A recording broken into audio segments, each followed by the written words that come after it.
Poa poa Zai, kwema? Safi, uko vizuri? Fresh kabisa, namshukuru Mwenyezi Mungu. Sio yenu hii lakini ndugu yangu. Ilikuwa lazima nije tu kuangalia wanafanya nini. Na kiukweli nimehuzunika kweli kweli. Wanasemaga Waswahili, ukistaajabu maamuzi ya kasi, utayaona maamuzi ya Kefa Kayombo kiwanjani. Kwa nini?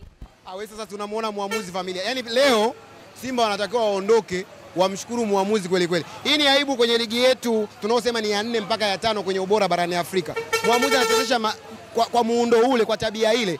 Mimi nakuhakikishia ukienda ukiangalia leo tu faulu ambazo Simba wamepiga kwenye lango la Mashujaa, pengine 2 tu ndo zilikuwa za uhalali, the rest zote zilikuwa ni za kupendelewa. Na ameanza kuonyesha haiba ya kuwapendelea Simba tokea kipindi cha kwanza. Ni vile tu kwa sababu hii timu ni ndogo Mashujaa, hata kama wataonewa utaona vikichukuliwa hatua, lakini kiukweli Kefa Kayombo anahuzunisha kweli kweli. Na hii inakupa siri tu, ndio muamuzi pekee tokea ligi ya Tanzania kuanzishwa, kabla ligi haijamalizika tayari ashachezesha michezo 11 kwenye timu moja. Yaani michezo 11 kwenye timu moja. Alafu sasa kila michezo ambayo anachezesha yeye, jumba bovu linamwangukia. Kwa akiwa tuna filimbi, Simba nayo inakuwa mbovu.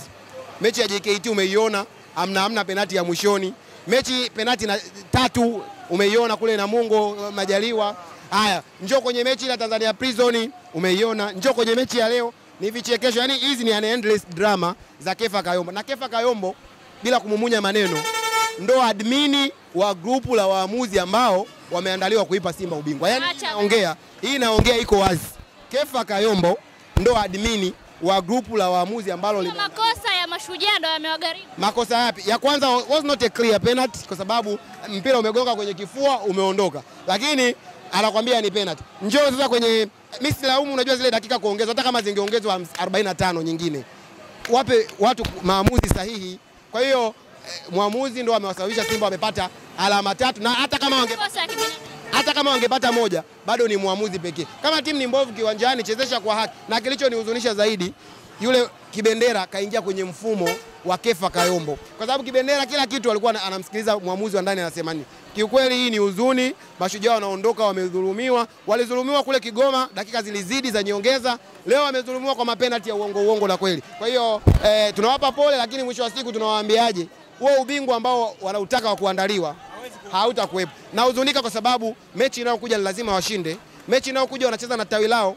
Sasa wanaenda Isamuyo, sioni Jemedari Saidi. Wao unategemea kuna mechi kuna Futui. Hii ndio ilikuwa mechi ya wao kuangusha alama. Mechi inayokuja ni Futui nyingine ya kufurahisha kwenye mpira wa Tanzania. Hii ya leo tunaacha tu watu waone. Yaani kama nilivyosema, ukistaajabu ya kasi utaona maamuzi ya Kefa Kayombo. Kasi mmeyapokea? Maamuzi ya kasi kidogo hata yanatoa mwanga, lakini haya ya Kefa Kayombo, kwanza sio tu mimi, Simba wote ukiwauliza off mic watakwambia mechi ya leo wameshinda, lakini shughuli ilikuwepo. Kama sio muamuzi kazi walikuwa wanayo. Shukrani.